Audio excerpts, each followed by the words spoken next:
I signed the divorce papers with the same pen the hospital had given her for graduation. It still had the little logo on it, like a joke somebody printed and forgot to laugh at. "Ethan," she said. And she said my name the way you say "sir" when the cops already decided you're guilty. We were in the parking lot behind the Civic Center. Everybody else was in there taking pictures under balloons, throwing their caps, hugging parents. The air smelled like warm asphalt and cheap cologne and the kind of flowers people buy on the way to an apology. She held the envelope out like it weighed nothing. "Just sign," she said. I took the papers, flipped to the last page, saw where my name belonged, and signed. The word came out of her like a hiccup. "That's it? You're not even going to ask why?" I capped the pen. My hand didn't shake. I'd had 9 years of practice holding myself still. "No," I said. "I'm not." That was the first time she looked scared all day.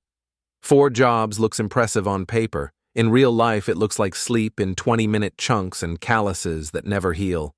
It looks like you learn every gas station bathroom between my neighborhood and the East Side because you're driving from one shift to another with a coffee that tastes like pennies and regret. People ask why I did it. They ask like I had a spreadsheet and a dream and a clean reason. The truth is uglier and simpler. I loved Lila. When she got accepted to medical school, she cried in our kitchen like somebody had handed her a golden ticket. She grabbed my face with both hands and said, "We did it. We." Like I'd been the one who aced organic chemistry. Before we dive deeper into this story, I have one small request. Please subscribe, drop a like, comment, and hit that hype button to boost this channel so more people can discover these incredible Reddit stories. Her parents clapped me on the back and called me son. Her dad said, "You're a good man, Ethan. Not many would step up like that." I didn't feel like a hero. I felt like a husband. Lila studied hard. I'm not going to pretend she didn't. She earned every grade, but the longer it went on, the more the house started to feel like her staging area and my crash pad. In the beginning, she'd say, "After this exam, we'll take a weekend. After this rotation, we'll go somewhere." After a while, it turned into, "Not now." Then it turned into, "You don't understand." The summer before her last year, she started wearing perfume again. Not for me, for the world. When I asked, she smiled like I was adorable. I can't smell like the break room forever. That's what marriage became for her, a break room, temporary, sticky, somewhere you leave your mess and expect it to be cleaned. I noticed other changes too. Her phone turned face down more. Her laughter got quieter in the living room and louder when she was out. She started using words like brand and networking and future. I tried to tell myself it was stress. That's what a guy like me does. We convince ourselves it's normal because the alternative is admitting we've been paying for a train ticket that isn't going to include us. Then there was Adrian Cross. I met him at her white coat ceremony. Tall, neat beard, the kind of smile that says he's used to being forgiven. He shook my hand with 2 hands like politicians do and said, "You're Ethan. I've heard a lot about you." From that moment on, I was a story people told. The devoted husband, the workhorse, the guy who supported her dream. It was flattering in the same way it's flattering when someone says you're reliable. It means they don't expect you to be anything else. Adrian was a resident at Mercy Lake Hospital, one of those fast-track guys who talked about leadership and building systems. He and Lila were always on the same team, always working late, always grabbing coffee to decompress. Once, when she came home at 1 a.m. and smelled like the hospital cafeteria and a hint of something sharper, cologne maybe, I asked if Adrian was around. She didn't even blink. Why? Just asking. "You're paranoid," she said, like it was a diagnosis. I swallowed my pride the same way I swallowed everything, quick, silent, and with a burn afterward. Graduation day, the sky was that Portland gray that makes noon look like a mistake. It rained in thin needles that didn't soak you right away, just reminded you that you live in a place where even the weather has a mood. I sat in the crowd with Lila's parents. Her mom dabbed at her eyes every time they called a name, like each stranger's diploma was a personal victory. Her dad held his phone up the whole time, recording. I clapped until my hands hurt. I clapped like noise could stitch something back together. When they called, "Dr. Lila Grant," she stood up, turned, and smiled. Not at me, not at her parents. At the row where Adrian sat, half hidden in the staff section, wearing his hospital badge like a medal. He nodded once, slow, like he owned the moment. Lila's smile was a knife smile, bright, clean, cutting. After the ceremony, there were pictures. There was cake that tasted like freezer. There were friends from school I'd never met who hugged Lila and called her legend. I stood in the background and held purses and jackets and tried not to look like the hired help. Then she touched my elbow and said, "Come with me." We walked past the loading dock doors, away from the noise, into the wet back lot where the dumpsters sat in a row like black teeth. That's where she handed me the envelope. I didn't read every page. I didn't need to. Divorce papers have their own smell. That legal paper smell, like money and dust. "Is this because of him?" I asked. My voice came out calm, which surprised me. She flinched, but only for a second. "Don't do that." "Do what?" "Make this about some fling." She looked disgusted, like I'd cheapened her. "This is about me becoming who I am." It would have been funny if it hadn't been my life. She said it like my effort had been a ladder she climbed and kicked away. "So I'm what?" I asked. "A phase?" She exhaled like she was tired of being patient. "You were what I needed." There it was. That sentence you can't unhear. "You don't need me anymore," I said. "I don't," she said. "And I don't want to owe you for the rest of my life." Owe, like love was a debt. I signed because if I didn't, I knew what she'd do. She'd turn it into a scene. She'd make me the villain. She'd talk about control and sacrifice like I'd forced her. She'd smile that knife smile and let the whole town believe it. I signed because I knew the kind of war she wanted, and I didn't plan to fight it her way. When the pen scratched the last letter, she blinked fast. "You're really okay with this?" I met her eyes. "You wanted freedom," I said. "Take it." She stared like she was trying to find the trick in my face. "There's a hearing next month," she said. "We'll do it clean." "Sure," I said. She walked away without looking back. I drove home and parked in the driveway like nothing had changed. The house looked the same. The porch light buzzed. The neighbor's dog barked at my headlights. A truck rolled by, splashing through a puddle. Inside, everything was quiet, except the refrigerator hum and the ticking clock above the stove Lila never cleaned. I sat at the kitchen table and stared at my hands. They were cracked from work, stained. Hands that built her dream one overtime shift at a time. My phone buzzed. It was Cal, my coworker from the warehouse, the only guy who ever asked how I was and waited for the answer. He texted, "You okay?" Saw Lila's story. Dude. I opened it. A video, loud music, a bar downtown, Lila in a white dress, hair curled, a champagne flute raised. Adrian in frame, his hand on her waist like it belonged there. People cheering. Lila leaned into the camera and laughed. "Freedom," she said, and her friends screamed like she'd just escaped prison. The room spun a little, not from shock. Shock is too clean a word. But from the way it made the past 9 years feel like somebody else's bad investment. Cal called. I answered on the second ring. "Tell me you're not about to do something stupid," he said.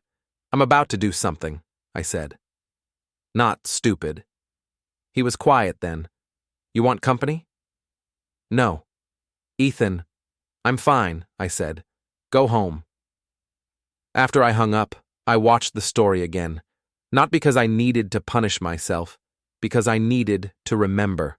Details, faces, who was laughing, who was filming, the timestamp in the corner. The moment Adrian looked straight into the lens and smirked, like he knew somebody would see it. Around 10, I drove to that bar, not to start a fight, not to cry, not to beg. I didn't have the energy for any of that. I parked across the street and watched through the window. It was a glass box full of people who thought they were invisible. Lila was on a stool, shoes off, laughing at something Adrian whispered. She touched his arm like she'd been practicing. I waited until she went to the bathroom. Adrian stayed at the bar. That's when I walked in. The music hit me like a wave, beer and sweat and perfume. I moved through the crowd and stood behind Adrian. He didn't see me at first. Then he glanced over his shoulder and his smile sharpened. "Well," he said, loud enough for the people nearby to hear, "if it isn't the sponsor." I didn't flinch. "Adrian." He turned on the stool and looked me up and down like he was pricing a used car. "You here to congratulate your wife? She's earned it." "She earned it," I said. "I paid for the lights while she did." A couple of his friends snorted. He lifted his drink. "Hey, don't be bitter. Not everyone gets to be part of something great." Something in his tone said he'd rehearsed this, like humiliating me was part of his celebration. "You should go," he added, smiling. "Tonight's kind of for winners." My jaw tightened. I could have swung. I could have done the thing every movie tells you to do. But violence is easy. It's an instant. It's also a gift to people like him because it gives them a clean story to tell. So I leaned in and said, "Quiet. You touched her before she filed, didn't you?" His eyes flicked just for a heartbeat to the side, to the people watching. Then he laughed loudly. "Man, you're delusional." I nodded, like I'd gotten what I needed. Behind him, Lila came back from the bathroom. She saw me and froze. Her face hardened. "What are you doing here?" she asked. I turned to her. "Just wanted to hear it from you," I said. "Freedom." Her friends quieted. The room watched. Lila's chin lifted. "Yes," she said. "Freedom." She looked proud, like she'd won something. I smiled once, small. "Okay," I said. Then I walked out. Outside, the rain had picked up. It hit my face cold and clean. I stood under the awning across the street, pulled my phone out and emailed myself one thing. The lease PDF from our property portal, my name first, hers second, and the utility account numbers tied to my email. One small legal step. A receipt for the life I'd been paying for. By midnight, she was drunk on freedom. By morning, she'd learn what my name was attached to. The next week was a blur of ordinary chores done with surgical calm. I went to work. I loaded pallets. I stocked shelves. I walked the empty office park at night with a flashlight and listened to the building's pipes groan like old bones. I didn't tell anyone at work except Cal, and even then I kept it short. Cal bought me breakfast at a greasy diner near the warehouse, sliding a plate of eggs across the table like it was an offering. "So what's the plan?" he asked. "I don't have a plan," I said. That was true, in the way it's true when you don't have a map but you know exactly where you're going. "You're going to let her do you dirty?" he asked. "I already let her," I said. "Now I'm just stepping back." Cal frowned. "That sounds like you're about to explode later." I sipped coffee. "Maybe." The hearing date came in the mail. Lila texted me once. "We can do this amicably." I didn't reply. I wasn't being dramatic. I was being precise. Words become weapons in divorce. Everything you say gets repurposed. So I said nothing. At night, when the house was quiet, I pulled out a notebook and started writing dates. Not feelings, dates, tuition payments, loan transfers. The time I co-signed her apartment during third year when she did rotations out of state. The insurance policies in my name, the car registration, the student loan account I'd been paying like a mortgage. I didn't do it because I wanted to take her down in court. That wasn't the kind of revenge I wanted. Courts are slow and boring and full of gray. I did it because facts are hard to argue with. 2 days after graduation, My phone buzzed with an alert from the power company.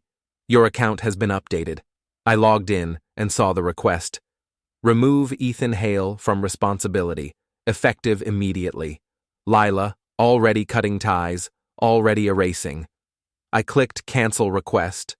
Then I changed the password, not as a tantrum, as a boundary. The next alert was from the internet provider, the next from the streaming service, the next from the gym membership she'd signed up for as a doctor. Each time I did the same thing. I removed my payment method. I switched the billing email. I made the accounts hers. You wanted independent, I thought. Here it is. She finally called me. Why are my cards not working? She snapped. You're a doctor now, I said. Use yours. What is your problem? I looked around the kitchen, the worn table, the clock, the scuff marks on the floor from moving furniture alone. I don't have a problem, I said. You do. You forgot what things cost. Silence. Then her voice got smaller. Ethan, don't do this. Do what? I asked, even though I knew. Give you freedom? She hung up. That night, I slept on the couch. Not because I was sad, because the bed felt like a lie. Part 2. The Disappearing Act. When people say someone disappeared, they imagine some dramatic vanishing. A note on the counter. A car left on a bridge. A headline. My disappearance was paperwork and patience. First, I got a new phone number. That took 5 minutes and a trip to a store by the freeway where the clerk didn't know my face. I didn't block Lila. I just stopped being reachable. Then I opened a new bank account at a credit union across town. I moved my direct deposits. I closed the old account once my paychecks landed safely. I canceled my automatic transfers to her loan. I kept paying the mortgage for the month we were still legally married, not because she deserved it, because I didn't want to hand her a story about abandonment. I called the landlord for our old lease and asked the question that mattered. If one tenant moves out, can they remove themselves? Only with the other tenant's signature, the manager said. Got it, I said, and smiled into the phone. Lila had called the apartment hers for years, even though my name was the first one on the lease. She loved to say, I just need stability. What she meant was, I need you locked in. Stability cuts both ways. I boxed my things. Not everything. Just the essentials. Tools. Clothes. My dad's old watch. The framed photo of Lila and me from before her smile became a weapon. I left the rest. Let her have the couch. Let her have the blender.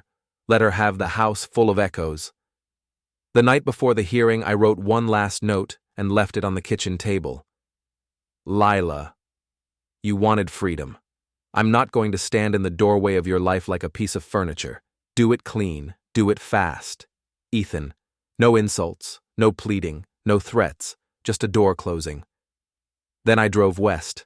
I rented a room in a damp little house near the river, the kind of place where the walls hold cold like a secret. My roommate was a guy named Marco. No last names, no questions, just a quiet nod when I walked in. He worked nights at the port and slept days. It was perfect. 2 ghosts sharing a roof. I took a job as a facilities contractor. It was steady work, fixing doors, installing access controls, repairing leak-happy pipes in buildings that never slept. Hospitals pay for that kind of reliability because when their systems fail, people panic. Mercy Lake Hospital had a contract with my company. I didn't ask for it. It landed in my lap like fate with a smirk. The first time I walked through their service entrance, I felt something in my chest tighten. Not fear. Recognition. Hospitals have a certain smell, a mix of bleach and coffee and human worry. I'd smelled it on Lila for years. I kept my head down. I wore a badge. I signed in and out. I did my work and went home, but I also watched. Hospitals are like small towns. People talk. They gossip in the elevator. They whisper at the nurse's station. They smile at fundraisers and complain in supply closets. Reputation is currency. A rumor can buy you a promotion or bury you. That's when the idea formed. Not all at once, more like mold spreading in a corner you don't check. Lila's world ran on image and procedure. If I wanted revenge, I didn't need to hurt her body. I needed to touch what she worshipped, her title, her trust, her name in other people's mouths. I started collecting facts the way I'd once collected overtime hours. The divorce hearing was quick. Lila showed up in a sleek suit, hair perfect, face calm. Adrian sat behind her, not officially, just present, like a shadow. She didn't look at me when we walked into the courtroom. When the judge asked if we'd both agreed, she said yes, like she was checking a box. I signed again, the final signature, the last legal thread. When it was over, she stepped into the hallway and finally faced me. "You really don't care," she said, as if offended. I shrugged. "It's what you wanted." She opened her mouth, maybe to say something sharp, maybe to twist the knife. Then she seemed to reconsider. "You'll be fine," she said. "You're good at surviving." Surviving. That was her compliment. Adrian walked up and put a hand at the small of her back. He didn't look at me. He talked over me, like I was furniture. "Ready?" he asked her. She nodded. They walked away together. I stood there and listened to their shoes on the tile. 2 sets of footsteps, not hurried, confident. That night I threw away the old phone. I didn't burn anything. I didn't smash anything. I just put it in a dumpster and walked off like it was trash, because that's what the past was now. 3 months later, Lila found out what independence felt like. It started with the house. She called, angry, because the mortgage payment had bounced. Her salary was good, but not magical. New doctors don't get paid like TV. "You can't just stop paying," she said. "It's your responsibility." "Our responsibility," I corrected. "We're divorced," she snapped. I paused. "Exactly." She tried again with the utilities, with the car insurance, with her loan. Each time she discovered the same thing. I wasn't her safety net anymore. Then she tried to find me. She called my old number and got a deadline. She emailed. I didn't respond. She drove by the warehouse and asked Cal if he'd seen me. Cal lied for me without even asking why. She looked desperate, Cal told me later, like the world finally told her no. I should have felt satisfaction. I did, a little, but it wasn't enough. It was a paper cut. I wanted a wound she couldn't bandage with money. One rainy afternoon, as I was replacing a busted keypad at Mercy Lake, my phone buzzed with a blocked number. I stared at it until it stopped. Then it buzzed again. I answered, because curiosity is a weakness I still have. "Ethan?" Lila's voice, tight. I didn't speak. "I know it's you," she said. I need to talk." Silence. "Please," she added, and the word didn't sound like her. It sounded like a woman who'd never had to say it before. I looked at the keypad in my hand. Numbers. Access. Locks. "I don't want you arrested," I said, low, almost to myself. "I want you awake." "What?" she said. I hung up. I didn't block her after that. I didn't need to. Blocking is still a conversation. 2 people pushing on the same door. I wanted a wall. A week later, she almost found me the old-fashioned way. It was a grocery store on Burnside, late afternoon, the kind of place that smells like wet coats and oranges. I'd grabbed eggs and bread when I heard my name again, softer this time. "Ethan?" I looked up and saw her at the end of the aisle, hair pulled back, hospital badge clipped to her coat. She looked tired in a way she never let herself look online. For a second, my chest tried to remember love. Then she stepped closer, and I saw Adrian's reflection in the freezer door behind her, watching, guarding, already shaping the story. I turned my cart and walked. She followed. "Please, 2 minutes." I cut through produce and slipped into a corridor marked "Employees Only." I pushed through the back door, stepped into rain, and kept moving. Behind me, I heard her heels, then Adrian's voice, sharp. "Lila, stop! You're making a scene." A scene. That was always the threat. I didn't run. Running makes you look guilty. I walked to my truck, got in, and pulled out. In the mirror, she stood there with her hands at her sides like she'd been unplugged. That night, I met Renee at a diner off the highway. She wasn't my boss yet. She was the compliance consultant our company used when contracts got messy. She listened. When I finished, she said, "You're thinking of doing something public." "I'm thinking of doing something true," I said. Renee tapped her spoon against the mug. "Truth is a weapon too," she said. "It just doesn't leave bruises." "If I do this," I said, "they'll call me bitter." "They'll call you worse," she said. "So you stay clean. No threats, no shortcuts. You let policy do the damage." I nodded. "And you leave a trail," she added, "that proves you didn't create the problem. You just stopped covering it." I left with rules instead of rage. Stay legal, stay quiet, let her world pull the thread. And I did one more thing, on purpose this time. I never updated the emergency contact field I'd left behind in the hospital vendor system. I told myself it was laziness, but deep down, I knew I was planting a wire across a road and waiting for the right car to hit it. 4 years passed. I didn't forget. I just let time do what it does, make people careless. Part 3. Hospital Records. The Ghost Returns. The accident was small, embarrassingly small considering everything it set off. A wet stairwell, a tool bag, one step that slid just enough. I went down on my side, hard. No broken bones, just a bruised rib and a throbbing pride. The security guard insisted on an incident report. Policy. Liability. They walked me to occupational health. A nurse with tired eyes asked for my name and date of birth. I gave it. She clicked through a screen and frowned. "Emergency contact still listed as Lila Grant," she said. My stomach tightened. There it was, the thread I'd left. The one I never bothered to cut because a part of me wanted this exact moment, even if I'd pretended otherwise. "Leave it," I said. She glanced up. "You sure? We can update." "Leave it," I repeated. She shrugged and typed something. "Okay, we'll get you checked out. Try not to be a hero." Later, when I walked out into the hospital's lower lobby with a wrap around my ribs, my phone buzzed. Unknown number. Then again. Then again. I didn't answer. I watched the screen light up like a heartbeat. By the time I reached my truck, there were 12 missed calls. By the time I got home, there were 47. By midnight, there were 108. Her number finally showed up, unblocked, raw. Lila Grant. I stared at it until it stopped ringing. Then it rang again. Lila didn't just call. She hunted sideways, the way doctors do when a patient won't answer the phone.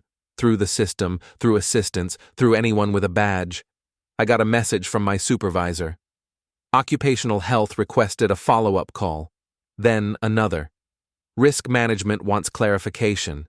Then a third. Security needs to confirm your statement.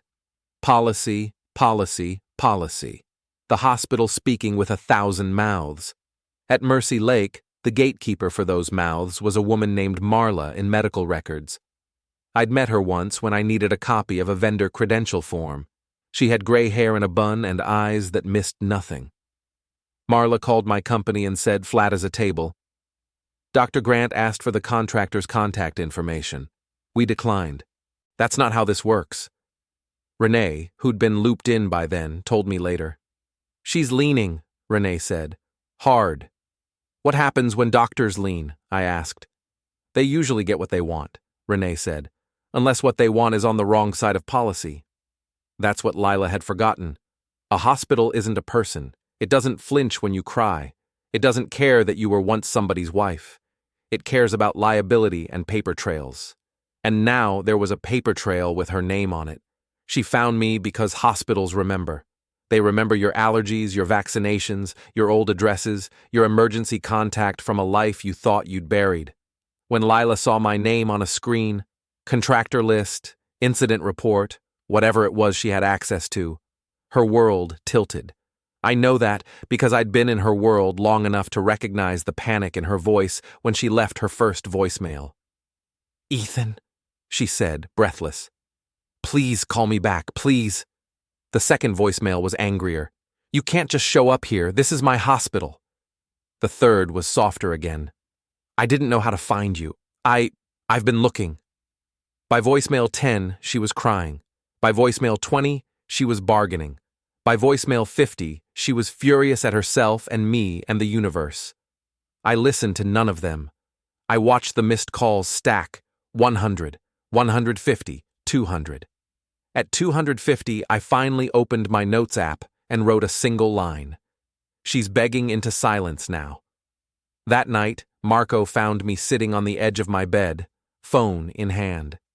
"Bad news?" he asked. "Old news," I said. He nodded like he understood without needing details. "You gonna answer?" "No." He leaned on the doorway. "Then why keep looking at it?" Because the sound of her needing me was the only music that made sense anymore, I thought. But I didn't say that. I said, "Because I'm counting." Lila tried to reach me through the system.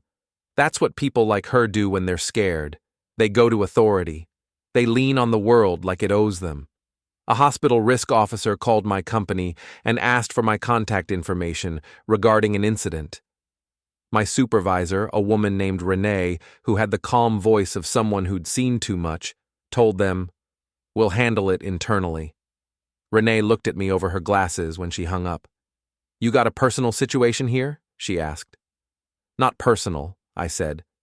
"Professional, for her." Renee didn't smile. "You planning to make my life harder?" "No," I said. "I'm planning to make mine honest." She studied me for a long moment, then said, "Be careful. Hospitals don't like surprises." "I know," I said. "That's why I'm bringing receipts." 2 days later, I saw Lila in the parking structure. I was walking toward the service elevator with my tool bag, head down, when I heard my name like a gasp. "Ethan!" I froze for half a second, long enough to feel the old reflex, the old urge to turn and fix whatever was wrong. Then I kept walking. Her heels clicked on the concrete as she ran. "Wait!" I pressed the elevator button. The light blinked slow, indifferent. She reached for my arm. A hand grabbed her wrist first. Adrian. He came out of nowhere, like he'd been shadowing her. His face was tight, not charming now. "Lila, stop!" he hissed. She yanked away. "No, I need to talk to him." I stepped into the elevator as the doors began to close. Lila lunged. Adrian shoved between us. "Ethan," he snapped, "you need to leave." I looked at him. For the first time in years, I let my face show what I felt. Not anger, not fear, just disgust. "Careful," I said. "This building has cameras." His eyes flicked up to the corner dome. The doors slid shut. Through the narrowing gap, I saw Lila's face, open, terrified, like she'd finally realized the man she'd used was still capable of choosing. That night, I sent her a single text from my new number. "Stop calling, start remembering." No punctuation trick, no emojis. Just a brick through the window of her denial. She replied within seconds. "What does that mean? What are you doing?" I didn't answer. Instead, I emailed Renee a packet I'd been building for months. Timelines, payments, copies of texts, screenshots of the freedom story Cal had saved, notes with dates and places. I included public information, too. Adrian's role on a hospital committee that oversaw vendor selection. Lila's sudden move into a department that benefited from his influence. Nothing illegal. Nothing hacked. Just patterns. Renee called me after she read it. "You want to file a complaint?" she asked. "I want a meeting," I said, "with people who can't pretend they didn't see." There was a pause. "You know this will blow back," she said. "I know," I said. "That's the point." The next morning, Lila got a calendar invite from Compliance and Risk, mandatory meeting, conflict of interest review. Adrian got one too. The trap had started moving. Part 4. Public Fallout. The last door. Hospitals love galas the way churches love potlucks. It's a ritual. It's optics. It's rich people in suits trying to feel holy. Mercy Lake's annual fundraising gala was held in a converted warehouse by the river, all twinkle lights and silent auctions and speeches about community. I'd fixed the access controls there a month before. I knew where every camera pointed. I knew which door stuck if you pulled too hard. I knew the building like a confession booth. Lila was one of the featured speakers. Rising Star, the program called her. New doctor, inspiring story, the girl who made it. Adrian was there too, in a tailored tux, smiling at donors like he'd been born in a boardroom. I arrived early, in a plain black suit I'd bought on clearance. I wore my contractor badge under the lapel. Renee had invited me as a vendor representative. It wasn't a lie, it was also a key. At the check-in table, a volunteer tried to stop me. "This is a private event," she said, polite. "I'm on the list," I said, and handed her my ID. She typed, frowned, then smiled in that tight way people smile when they're wrong. "Right this way, Mr. Hale." Inside, the room buzzed. Glasses clinked. Laughter floated. I moved through it like a shadow. I stood near the bar and listened to the room. People were laughing, but it was that careful kind of laughter, measured, socially safe. Everybody watching everybody. In a corner, a silent auction board displayed the hospital's values in glossy slogans: integrity, compassion, accountability, the kind of words you can print cheap and sell expensive. I'd spent years being invisible to rooms like this. When I wore a uniform or a work shirt, people looked past me like I was part of the wall. Tonight, in a suit, they still didn't see me. Not really. They saw a generic man with a badge and a calm face. That was fine. The less they saw, the less they could stop. I checked the exits the way I always did. Habit from security work and a life spent expecting doors to slam. One to the river, one to the street, one to the service hall. If things turned loud, I wanted my path out already chosen. It kept my hands steady and my face blank. The room felt like a stage, and I was the trapdoor. Tonight. Then I saw Lila. She stood near the stage, hair perfect, wearing a dress the color of old money. She laughed with a circle of colleagues, her hands moving like she owned the air. She turned. Her eyes found me, the knife smile gone. For a second she looked young again, like the girl who'd cried in our kitchen and said we did it. Then her face hardened. "Ethan," she mouthed, silent. I didn't go to her. I went to the table near the back where compliance had set up a discreet station, 2 people in suits, a laptop, a stack of folders. Renee stood with them, calm as stone. "You sure?" she murmured as I approached. I nodded and handed her an envelope. "Once you open it," I said, "you can't close it." Renee looked at me like she was measuring my soul. Then she took it. Lila tried to get to me. I saw her step out of her circle, moving fast, but pretending she wasn't. She weaved through donors, her smile pasted on, a professional mask cracking at the edges. Adrian intercepted her halfway.